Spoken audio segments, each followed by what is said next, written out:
La vérité cachée, le témoignage perdu de Judas. Et vous connaîtrez la vérité, et la vérité vous affranchira. Ces paroles de Jésus dans l'évangile de Jean chapitre 8 verset 32 résonnent avec une profondeur particulière lorsqu'on découvre l'un des textes les plus controversés de l'histoire chrétienne. Imaginez un document qui bouleverse complètement notre compréhension de l'un des personnages les plus infâmes de la Bible. Un texte si révolutionnaire qu'il a été activement supprimé pendant près de 2 millénaires. Bienvenue dans le monde fascinant de l'évangile de Judas. Cette histoire commence dans le désert égyptien, sous un soleil implacable qui a préservé pendant des siècles les secrets enfouis dans le sable. Dans les années 1970, près de la ville d'El Minya, des fermiers locaux fouillant le sol aride tombent sur un objet étrange. Un codex relié en cuir, ses pages jaunies par le temps mais remarquablement préservées. Ce qu'ils ne savaient pas alors, c'est qu'ils venaient de mettre la main sur l'un des documents les plus explosifs de l'histoire religieuse. Le manuscrit entame alors un parcours chaotique à travers le marché noir des antiquités. Pendant des années, il change de main, traversant frontières et continents, son importance restant largement méconnue. Ce n'est qu'en 2001 qu'il attire l'attention de la fondation Maesna, et après une restauration méticuleuse et des années de traduction, le monde découvre enfin son contenu en 2006. Ce document n'était pas un simple parchemin sans importance, il s'agissait de l'évangile de Judas, un texte considéré comme perdu depuis le IVe siècle, mentionné par l'évêque Irénée de Lyon dans ses écrits contre les hérésies mais jamais retrouvé. Jusqu'à maintenant. Laissez cette idée vous pénétrer un instant. Un texte caché pendant près de 1700 ans refait soudainement surface et remet en question tout ce que nous pensions savoir sur l'un des récits les plus fondamentaux du christianisme. Le traître le plus notoire de l'histoire, l'homme dont le nom même est devenu synonyme de déloyauté, se voit soudain attribuer un rôle complètement différent. Comment un tel document a-t-il pu disparaître pendant si longtemps? Et pourquoi sa redécouverte est-elle si explosive? Pour comprendre l'importance de ce texte, nous devons nous plonger dans le monde tumultueux du IIe siècle après Jésus-Christ. Imaginez une époque où le christianisme n'était pas encore cette religion mondiale unifiée que nous connaissons aujourd'hui. C'était plutôt un archipel de communautés dispersées à travers l'Empire romain, chacune développant sa propre compréhension des enseignements de Jésus, sans hiérarchie clairement établie ni doctrine formellement codifiée. Dans ce paysage religieux fragmenté, diverses interprétations fleurissaient. Certains groupes mettaient l'accent sur l'héritage juif de Jésus, d'autres sur son message apocalyptique. Certaines communautés privilégiaient ses enseignements éthiques, d'autres ses miracles et sa résurrection. Et parmi ces multiples voix, il y avait les gnostiques, un courant spirituel fascinant qui voyait en Jésus non pas simplement un sauveur, mais un révélateur de connaissances secrètes, la gnose, qui pouvait libérer l'âme humaine de sa prison matérielle. Les gnostiques voyaient le monde non pas comme la création parfaite d'un Dieu aimant, mais comme une prison spirituelle conçue par une divinité inférieure et malveillante. Pour eux, le salut ne venait pas du pardon des péchés, mais de la connaissance libératrice qui permettait à l'étincelle divine emprisonnée en chaque être humain de s'échapper de ce monde corrompu et de retourner à sa source céleste. C'est dans ce contexte intellectuel et spirituel effervescent que l'évangile de Judas a vu le jour. Rédigé probablement entre 130 et 180 après Jésus-Christ, ce texte représente une perspective radicalement différente sur les événements qui ont mené à la crucifixion de Jésus. Et au centre de cette réévaluation se trouve la figure controversée de Judas Iscariote. Les pages fragiles du codex nous révèlent une histoire qui défie toutes nos attentes. Au lieu du traître cupide et lâche dépeint dans les évangiles canoniques, Judas émerge comme le confident le plus proche de Jésus, le seul disciple à qui le Maître confie ses secrets les plus profonds.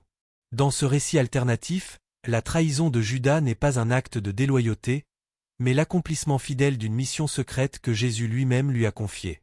Mais la controverse ne s'arrête pas là. L'évangile de Judas va beaucoup plus loin en remettant en question non seulement le rôle de Judas, mais les fondements même de la théologie chrétienne traditionnelle. Car selon ce texte, le Dieu que les autres disciples adorent n'est pas le véritable Dieu suprême, mais une divinité inférieure et maléfique plus proche du diable que du Père céleste. Cette vision hétérodoxe explique pourquoi l'évangile de Judas a été si vigoureusement condamné par les premiers leaders de l'Église. Dans un contexte où le christianisme luttait pour établir une doctrine cohérente et unifiée, face aux persécutions externes et aux divisions internes, un texte qui remettait en question l'identité même de Dieu représentait une menace existentielle. L'évêque Irénée, dans son traité contre les hérésies écrit vers 180 après Jésus-Christ, dénonce spécifiquement l'évangile de Judas comme une dangereuse perversion de la vérité chrétienne. La réponse des autorités ecclésiastiques fut sans appel. Le texte fut condamné comme hérétique, ses copies systématiquement détruites, et son contenu délibérément effacé de la mémoire collective chrétienne. Et pourtant, contre toute attente, une copie a survécu, préservée par le climat sec de l'Égypte, attendant patiemment pendant des siècles que quelqu'un la redécouvre et lui redonne vie.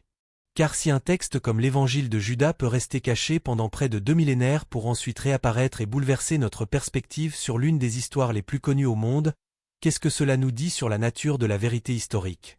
Quelles autres connaissances perdues attendent encore d'être découvertes? Quelles autres voix ont été réduites au silence au cours des siècles, et quelle vérité alternative pourrait-elle encore nous révéler?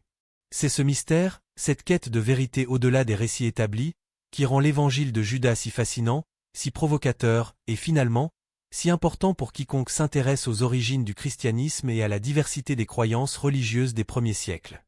Mais cette introduction n'est que la surface d'une histoire bien plus profonde et troublante.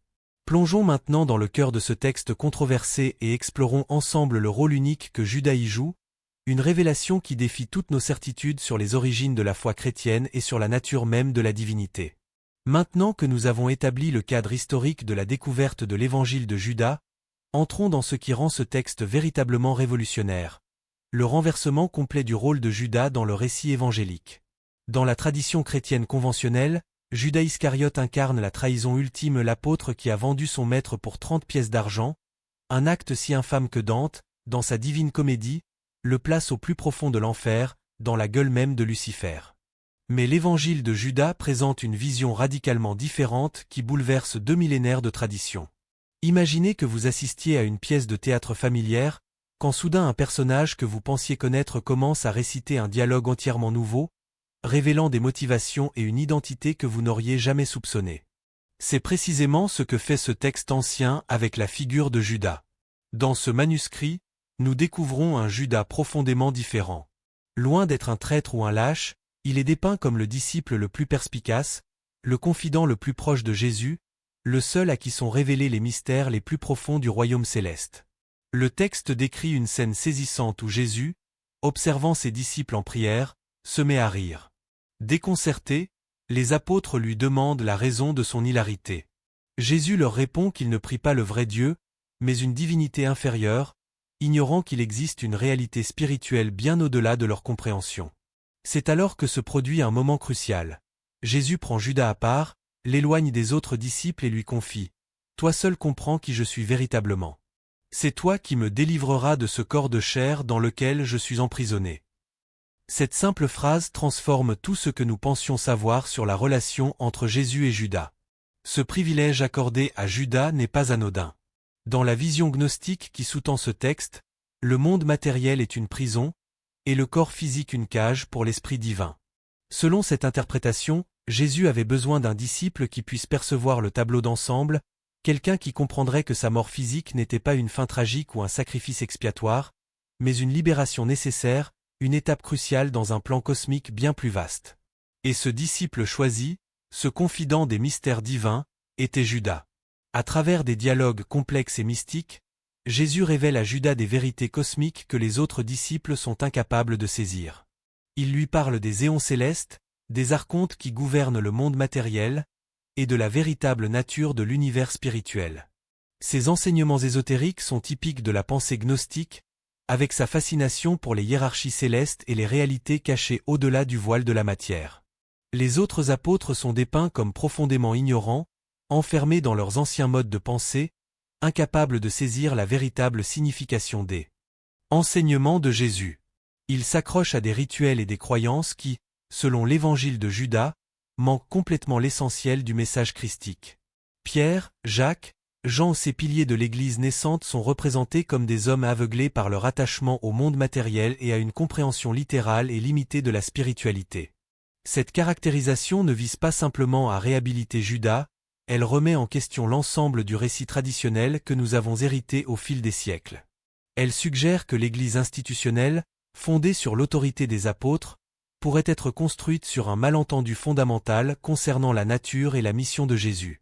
Ce qui est particulièrement fascinant dans cette perspective, C'est comment elle transforme l'acte de trahison en quelque chose de presque sacré. Dans les évangiles canoniques, Judas livre Jésus aux autorités par cupidité ou par faiblesse morale, un geste impardonnable qui le conduira au désespoir et au suicide. Mais dans l'évangile de Judas, cette action prend une signification radicalement différente. Lorsque Judas remet Jésus aux autorités, ce n'est pas un acte de déloyauté motivé par l'avidité ou la peur. C'est au contraire un acte d'obéissance profonde, un sacrifice personnel que Judas accepte malgré la connaissance du mépris éternel qu'il devra endurer. Judas accomplit exactement ce que Jésus lui a secrètement demandé de faire, devenant ainsi non pas le traître, mais le serviteur le plus fidèle, celui qui comprend que le corps physique de Jésus doit être détruit pour que son esprit divin puisse être libéré. Cette révision dramatique soulève des questions fondamentales. Si Judas agissait selon les instructions secrètes de Jésus, avons-nous mal compris l'ensemble de la crucifixion? Était-ce en réalité une étape planifiée dans un dessein divin que seul Judas avait saisi? Et qu'est-ce que cela révèle sur nos propres conceptions du bien et du mal, du juste et de l'injuste? Imaginez un instant les implications éthiques de cette interprétation. Si Judas a agi par obéissance à un ordre divin, peut-il être tenu moralement responsable de ses actions? Si son crime était en réalité un service essentiel au plan cosmique, mérite-t-il notre condamnation ou notre gratitude? Ces questions vertigineuses illustrent comment l'évangile de Judas ne se contente pas de réécrire un personnage biblique, il nous invite à repenser nos conceptions les plus fondamentales de la moralité et de la théologie. L'évangile de Judas ne nous raconte pas simplement une histoire différente, il nous oblige à confronter ces questions dérangeantes. Il nous invite à considérer la possibilité que le méchant que nous avons condamné pendant des siècles était peut-être en réalité un héros incompris, le seul à vraiment comprendre et exécuter la volonté de son maître. Cette inversion des rôles n'est pas qu'un simple rebondissement narratif. C'est une remise en question profonde de la façon dont les histoires religieuses sont transmises, interprétées et parfois simplifiées au point de perdre leurs nuances les plus importantes. C'est comme si on nous révélait que le film que nous avons regardé des centaines de fois cachait une scène cruciale qui en transforme complètement la signification. Mais l'évangile de Judas va encore plus loin dans sa remise en question de l'orthodoxie. Ce n'est pas seulement Judas qui est réhabilité, c'est l'ensemble de la cosmologie chrétienne traditionnelle qui est bouleversée. Et au cœur de cette révolution théologique se trouve peut-être l'idée la plus choquante de toutes, la véritable identité du Dieu adoré par les disciples. Dans l'évangile de Judas, Jésus révèle à son disciple choisi une vérité si explosive qu'elle menace de renverser tout l'édifice de la foi traditionnelle. Le Dieu que les autres apôtres vénèrent n'est pas qui ils croient. Contrairement à la vision d'un créateur omniscient et bienveillant, Jésus décrit une divinité inférieure et défectueuse, un être cosmique ignorant qui se prend arrogamment pour le Dieu suprême. Plus troublant encore, ce Dieu n'est pas simplement imparfait, il est malveillant, plus proche du diable que du Père divin. Cette révélation ne constitue pas un simple détail théologique. Elle représente une rupture fondamentale avec la tradition judéo-chrétienne. L'idée que le Dieu de l'Ancien Testament, celui que la plupart associent à la création, aux patriarches et aux prophètes, puisse être en réalité une force maléfique et proprement révolutionnaire. C'est comme si le héros d'une histoire que nous connaissons depuis l'enfance se révélait soudain être le véritable antagoniste. Dans le texte, Jésus s'adresse à Judas en ces termes. Ces dieux que tes compagnons adorent ne sont pas ce qu'ils croient. Ils vénèrent dans l'ignorance un être qui n'est pas le vrai Dieu, mais un imposteur cosmique qui a emprisonné les étincelles divines dans la matière. Cette déclaration fracassante se situe au cœur même de la pensée gnostique qui sous-tend l'évangile de Judas. Cette conception s'enracine profondément dans la pensée gnostique, un courant spirituel qui met l'accent sur la connaissance secrète comme voie vers la vérité ultime. Pour les gnostiques, le cosmos est organisé selon une hiérarchie complexe d'êtres spirituels. Au sommet se trouve le vrai Dieu, une divinité transcendante, ineffable, qui existe bien au-delà du monde matériel. Ce Dieu suprême est si éloigné de notre réalité qu'il ne peut être connu par les méthodes ordinaires de la religion aux prières, sacrifices, rituels. Il ne peut être approché que par la connaissance mystique, la fameuse gnose qui donne son nom à ce mouvement. Selon cette vision du monde, le véritable Dieu suprême se situe bien au-delà de notre univers matériel, transcendant tout ce que nous pouvons percevoir ou concevoir. Le Dieu qui a créé le monde physique n'est pas cette divinité transcendante, mais plutôt un être inférieur et ignorant, souvent appelé le démiurge dans les textes gnostiques. Ce démiurge, identifié par certains gnostiques au Dieu de l'Ancien Testament, est représenté comme un être arrogant et jaloux qui, dans son ignorance, se considère comme le seul et unique Dieu. Les gnostiques s'appuyaient sur certains passages bibliques pour étayer cette vision troublante. Par exemple, quand le Dieu de la Genèse déclare « Tu n'auras pas d'autre Dieu devant ma face », les gnostiques y voyaient l'expression de la jalousie d'une divinité inférieure craignant que les humains ne découvrent l'existence d'êtres spirituels supérieurs. De même, quand il dit « Je suis un Dieu jaloux », ils interprétaient cela comme la preuve de son caractère imparfait et passionnel, indigne d'une véritable divinité transcendante. Imaginez le choc que cette révélation a dû provoquer chez les premiers lecteurs. Jésus ne propose pas simplement un enseignement sur l'amour et le salut, il déconstruit entièrement la conception même de qui ou quoi est Dieu. Et les autres apôtres, ceux qui suivent ce Dieu inférieur, sont complètement dans l'obscurité. Ils vénèrent ce que l'Évangile présente comme un imposteur cosmique, tandis que Jésus guide Judas vers la vérité authentique. Cette révélation n'est pas seulement controversée, elle est littéralement explosive. Elle renverse l'idée même de la divinité. Au lieu d'un créateur aimant et tout-puissant, le Dieu de l'Ancien Testament est présenté comme une force défectueuse, voire dangereuse. Et ce n'est pas seulement le monde matériel qui est sous le contrôle de cet être, c'est toute la structure de la religion elle-même qui est remise en question. Le texte suggère que les prières, les rituels et les sacrifices que les disciples pratiquent ne les rapprochent pas du vrai Dieu, au contraire, ils les enchaînent davantage au pouvoir du démiurge. La véritable spiritualité, selon l'Évangile de Judas, ne consiste pas à vénérer le Créateur du monde matériel, mais à reconnaître sa nature illusoire et à chercher à s'en libérer par la connaissance. Pour Judas, cette révélation signifie qu'il est le seul à connaître le véritable plan. Pendant que les autres disciples prient un faux Dieu, Judas est initié au secret ultime. Jésus lui montre la vérité qui se cache derrière le voile, révélant que le monde tel qu'ils le connaissent est une tromperie et que le Dieu qu'ils adorent est le trompeur. Dans un passage particulièrement frappant du texte, Jésus emmène Judas à l'écart et lui révèle une vision du cosmos qui transcende complètement la compréhension ordinaire. Il lui montre les royaumes célestes, les éons et les archontes, toute la hiérarchie complexe des êtres spirituels qui constituent la véritable réalité selon la cosmologie gnostique. Cette vision mystique contraste fortement avec les enseignements plus terrestres que Jésus partage avec les autres disciples dans les évangiles canoniques. C'est précisément là que l'évangile de Judas pousse les limites de la foi et de la compréhension. Il nous force à questionner non seulement notre conception de Dieu, mais aussi la nature même du monde dans lequel nous vivons. Sommes-nous, comme les autres apôtres, prisonniers d'une réalité créée par un faux Dieu? Et si c'est le cas, que signifie vraiment suivre les enseignements de Jésus? Est-ce adhérer aux pratiques religieuses traditionnelles, ou chercher une connaissance libératrice qui transcende ses formes extérieures? Approfondissons maintenant cette vision gnostique du monde et ses implications profondes pour notre compréhension de la réalité elle-même, car elle constitue le cœur philosophique de l'évangile de Judas et la clé pour comprendre sa vision radicale. Selon l'évangile de Judas, notre monde matériel, avec toute sa beauté et sa souffrance, n'est pas l'œuvre du Dieu véritable et ultime.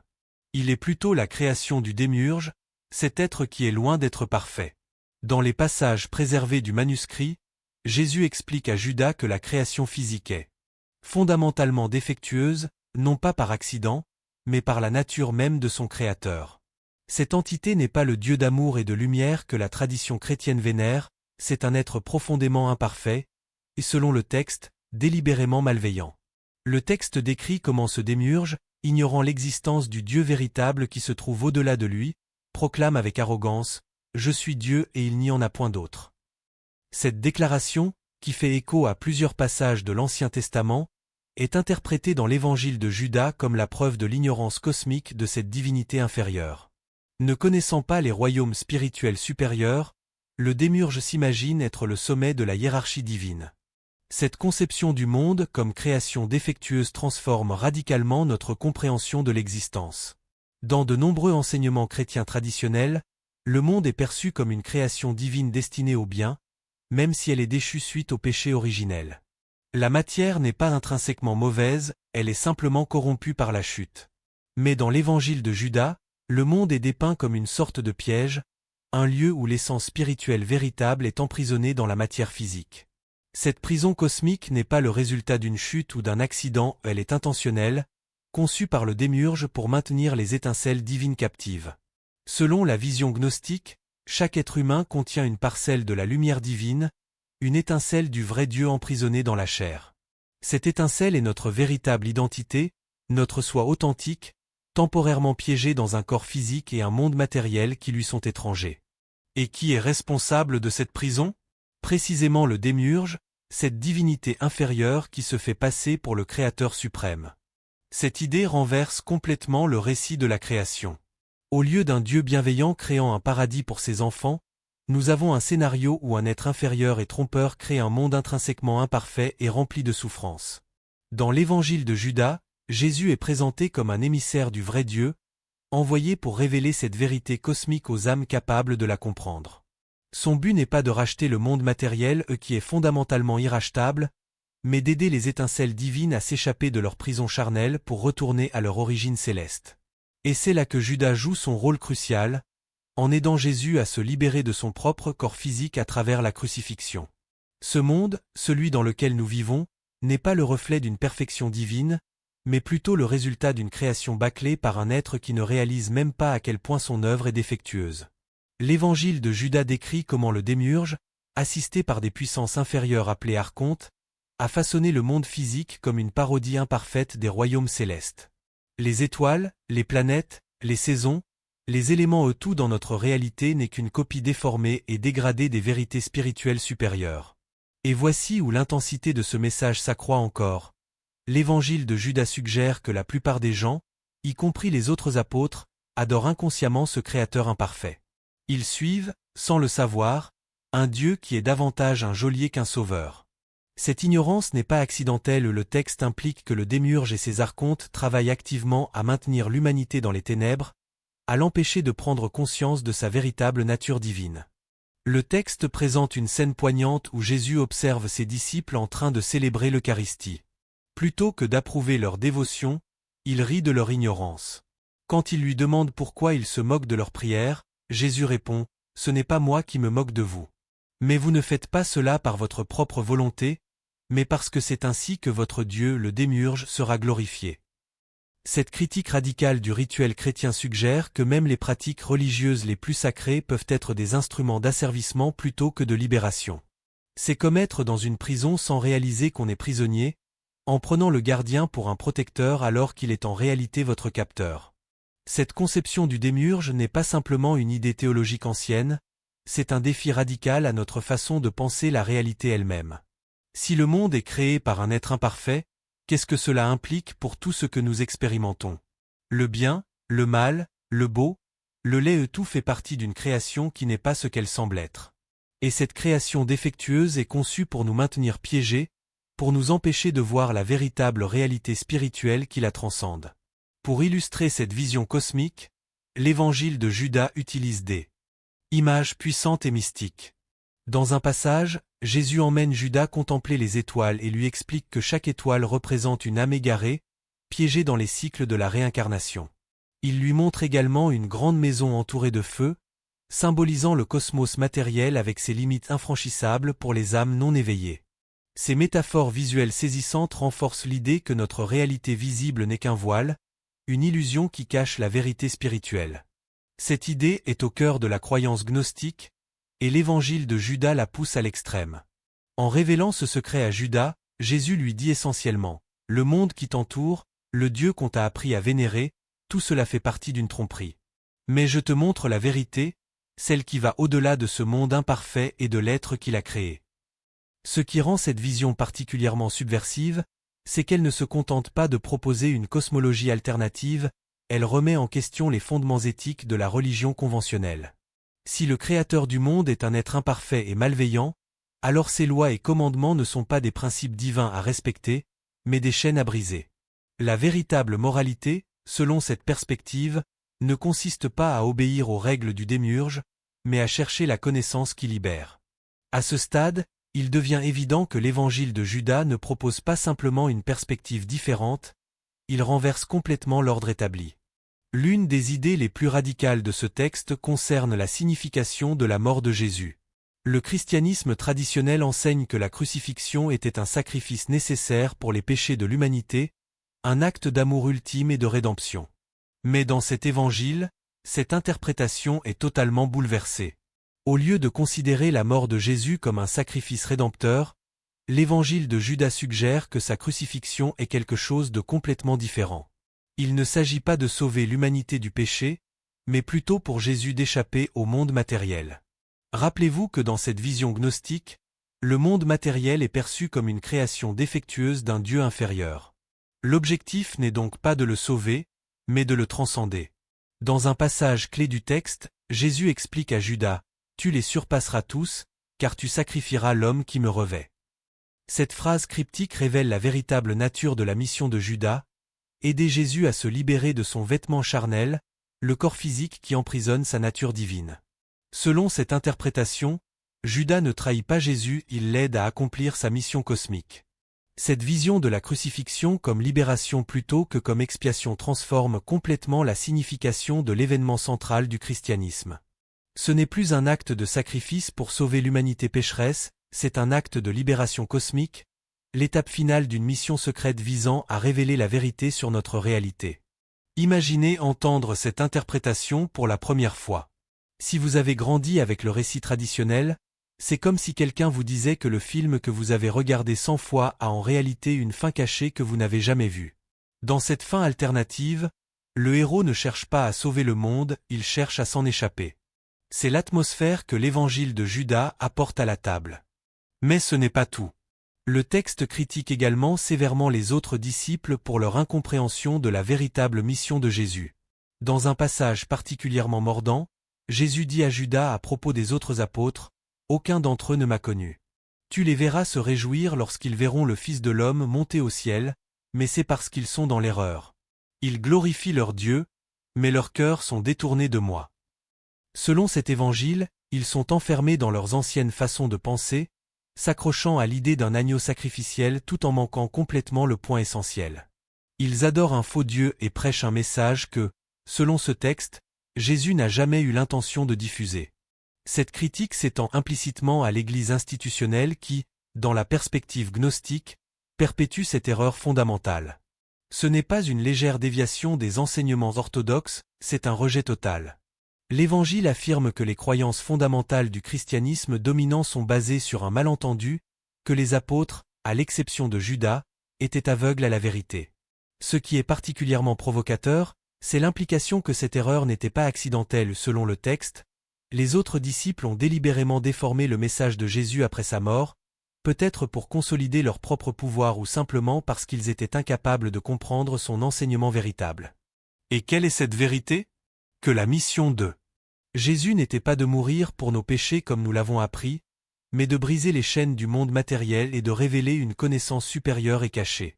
Ce qui est fascinant, c'est comment cet évangile positionne Judas comme le seul disciple qui comprend vraiment, tandis que les autres sont dépeints comme égarés. C'est presque comme le renversement ultime des rôles, celui qui a été vilipendé pendant des siècles est soudainement le héros qui comprend la véritable mission, tandis que les autres sont piégés dans le système même que Jésus est venu exposer. Plongeons maintenant dans les implications de l'idée peut-être la plus choquante de ce texte. Jésus révélant que le Dieu adoré par les autres disciples est en réalité le diable. Ce n'est pas simplement un retournement dramatique, c'est une redéfinition complète de tout. Si le Dieu que les gens ont adoré est en réalité une force malveillante, qu'est-ce que cela signifie pour des concepts comme le salut, le péché, et même l'identité de Jésus lui-même ? L'évangile de Judas nous pousse dans un domaine où les frontières entre le bien et le mal ne sont pas simplement floues, elles sont complètement redessinées. Dans un passage saisissant, Jésus dit à Judas, « Ces prêtres qui célèbrent les mystères en mon nom sacrifient en réalité à leur Dieu, qui n'est pas celui qu'ils croient. Ils versent le sang des innocents sur son autel et appellent cela justice. » Cette condamnation cinglante ne vise pas simplement certaines pratiques religieuses déviantes, elle remet en question les fondements mêmes de la religion institutionnelle. Réfléchissez à l'impact de cette révélation. Jésus, traditionnellement considéré comme le Fils de Dieu, est présenté dans cet évangile comme quelqu'un qui voit à travers la tromperie. Il n'est pas simplement un enseignant ou un sauveur, c'est quelqu'un possédant une connaissance profonde et cachée sur la véritable nature de l'univers, un émissaire du vrai Dieu venu libérer les étincelles divines emprisonnées dans la matière. Et cette connaissance ne consiste pas à confirmer ce que les gens croient déjà, elle consiste à le démanteler. Dans cet évangile, Jésus révèle à Judas que le monde est sous le contrôle d'un faux Dieu, et que ce Dieu n'est autre que le diable. Ce n'est pas le diable au sens classique d'un ennemi externe, c'est le diable en tant que l'être même que les gens prennent pour Dieu. C'est la tromperie cosmique ultime, adorer l'entité même qui vous maintient piégé.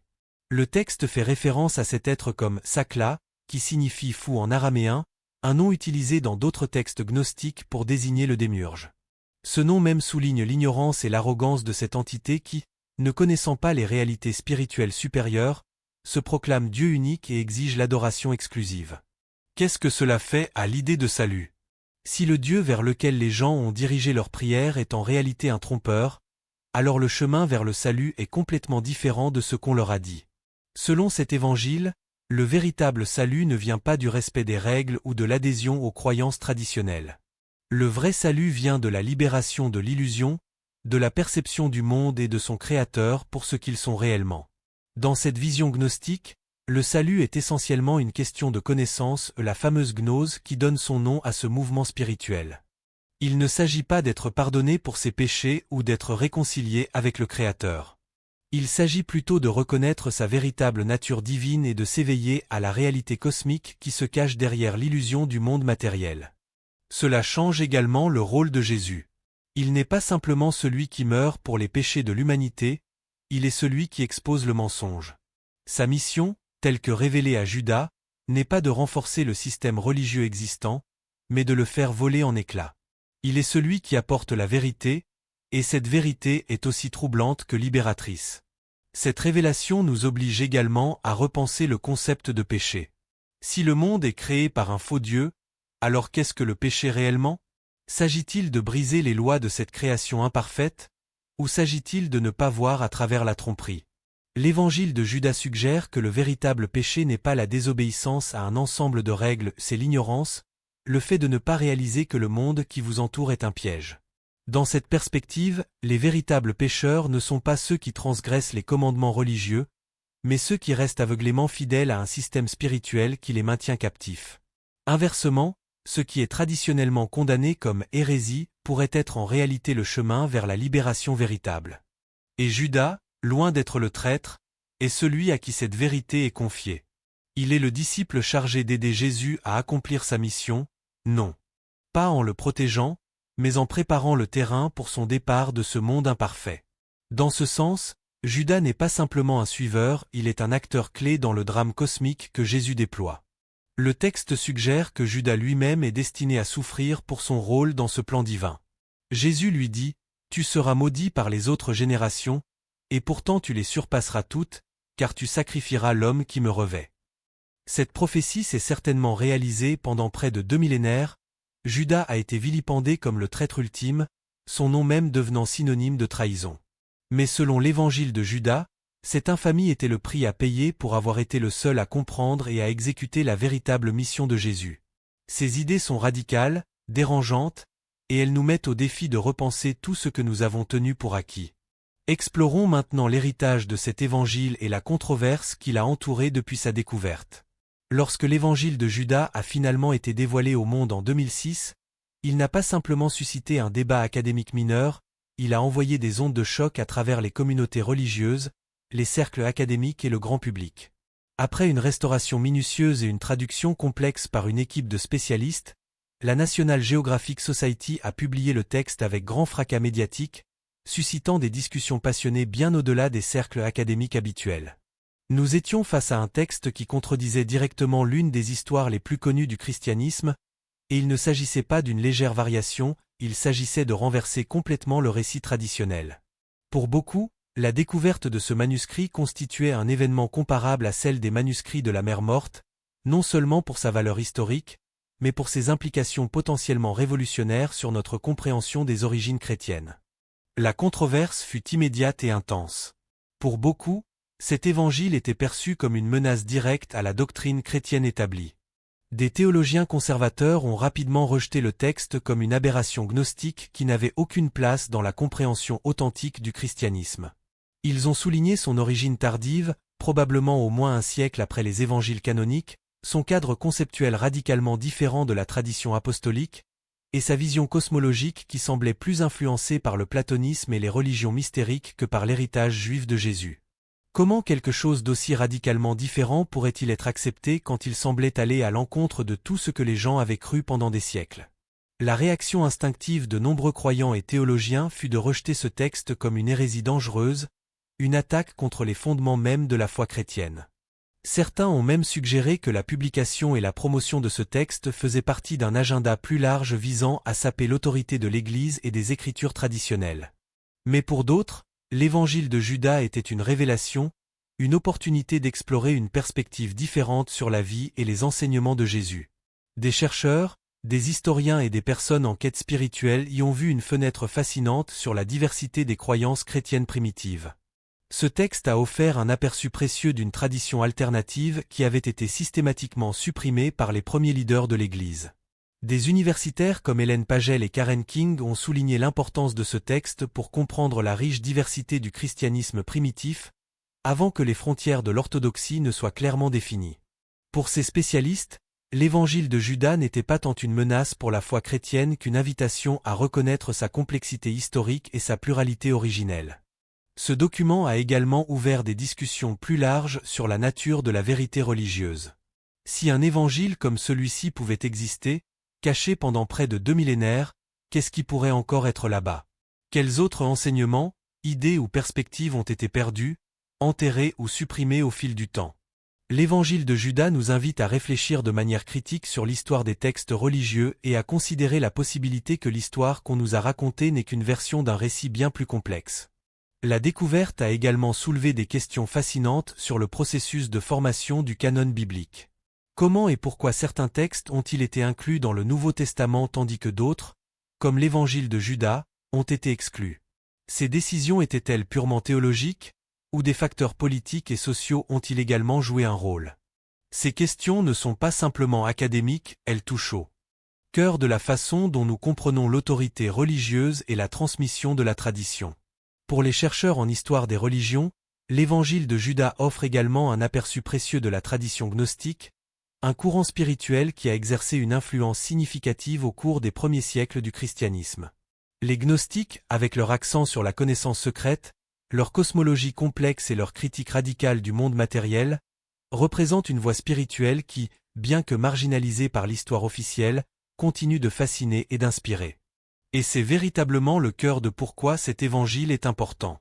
Il ne s'agit pas seulement de Judas, ni même de Jésus, il s'agit de la nature même de la vérité religieuse et historique. Dans un monde où tant de croyances et d'interprétations différentes existent, l'évangile de Judas nous met au défi de questionner, d'explorer et de rechercher une compréhension plus profonde. C'est un rappel que la vérité n'est pas toujours simple et que parfois, les vérités les plus importantes sont celles qui nous mettent mal à l'aise. L'héritage de l'évangile de Judas continue de se développer alors que les chercheurs poursuivent l'étude et le débat de son contenu. De nouvelles traductions et analyses ont parfois modifié notre compréhension de passages spécifiques, révélant des nuances qui n'étaient pas évidentes dans les premières publications. Par exemple, certains spécialistes ont suggéré que le texte n'est peut-être pas aussi favorable à Judas que les premières interprétations le laissaient entendre, il pourrait en fait présenter une vision plus ambivalente de son rôle. Malgré ces débats en cours, l'évangile de Judas demeure un puissant symbole de la diversité de la pensée chrétienne primitive et de la quête permanente de vérité spirituelle. Il nous rappelle que le passé n'est jamais aussi simple que nous l'imaginons, et que les voies marginalisées ou supprimées peuvent offrir des perspectives qui défient et enrichissent notre compréhension. Que vous considériez ce texte comme une dangereuse hérésie ou une profonde révélation, il est indéniable que l'évangile de Judas a laissé une marque indélébile sur l'histoire de la religion et sur notre façon de comprendre les origines complexes et multiformes du christianisme. Dans l'évangile de Jean chapitre 8 verset 32, Jésus dit « Et vous connaîtrez la vérité, et la vérité vous affranchira ». Ce verset nous rappelle le pouvoir de la vérité pour nous libérer, même lorsque cette vérité est difficile ou dérangeante. L'évangile de Judas, que vous soyez d'accord avec lui ou non, nous pousse à chercher cette vérité, à questionner et à ne jamais cesser de rechercher une compréhension plus profonde. Alors que nous concluons notre exploration de ce texte controversé, il est important de réfléchir à ce que cette découverte signifie pour notre compréhension plus large des traditions religieuses. L'existence même de l'évangile de Judas nous rappelle que l'histoire religieuse est souvent plus diverse, plus complexe et plus nuancée que ce que les récits dominants nous ont transmis. Pendant des siècles, nous avons connu Judas comme l'archétype même du traître, Un symbole de déloyauté et de trahison si puissant qu'il a transcendé le cadre religieux pour imprégner la culture populaire. Et pourtant, voici un texte ancien qui présente une perspective radicalement différente, une perspective où Judas n'est pas le vilain de l'histoire, mais peut-être son héros incompris, celui qui a accepté de porter le fardeau de l'infamie pour accomplir une mission divine secrète. Cette inversion dramatique ne change pas seulement notre perception d'un personnage biblique, elle nous invite à considérer comment d'autres aspects de notre héritage spirituel pourraient également mériter un second regard. Quelles autres figures historiques avons-nous peut-être mal comprises ? Quels autres événements ont été simplifiés ou déformés à travers le prisme de la tradition dominante ? La vision gnostique présentée dans l'évangile de Judas, avec sa critique radicale du monde matériel et sa conception d'un créateur imparfait, résonne de manière surprenante avec certaines préoccupations contemporaines.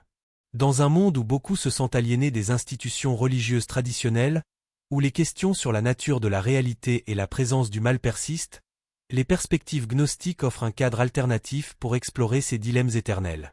La notion gnostique que nous sommes des êtres spirituels temporairement piégés dans un monde matériel imparfait trouve des échos dans diverses traditions spirituelles et philosophiques, des philosophies orientales à certains courants du mysticisme occidental.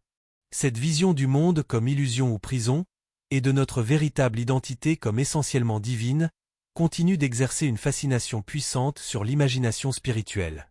Que nous acceptions ou non les enseignements contenus dans l'évangile de Judas, son existence même enrichit notre compréhension de la diversité des croyances qui ont coexisté au premier temps du christianisme. Elle nous rappelle que la ligne entre l'orthodoxie et l'hérésie est souvent tracée par ceux qui détiennent le pouvoir, et que les voix marginalisées peuvent offrir des perspectives précieuses qui défient les récits dominants. Alors que nous continuons à explorer et à débattre du contenu de textes comme l'évangile de Judas, nous participons à une conversation qui s'étend sur des millénaires, une conversation sur la nature de la divinité, le sens de l'existence humaine, et la quête de vérité qui transcende les frontières religieuses et culturelles.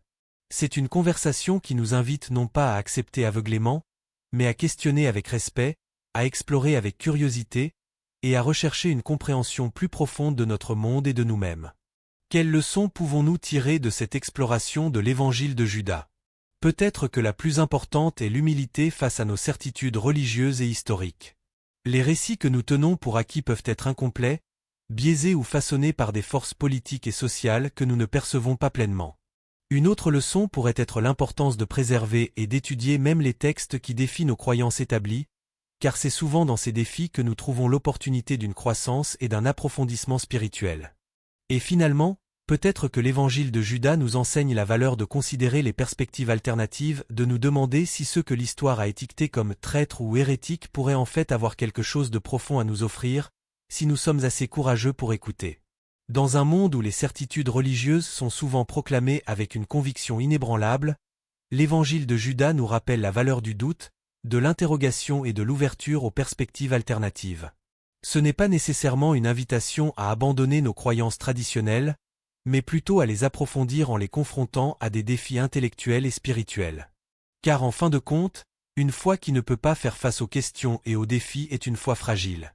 La véritable force spirituelle réside non pas dans la certitude inflexible, mais dans la capacité à embrasser le mystère, à reconnaître les limites de notre compréhension, et à rester ouvert à la possibilité que la vérité divine puisse être plus vaste et plus complexe que nos cadres théologiques ne peuvent le saisir.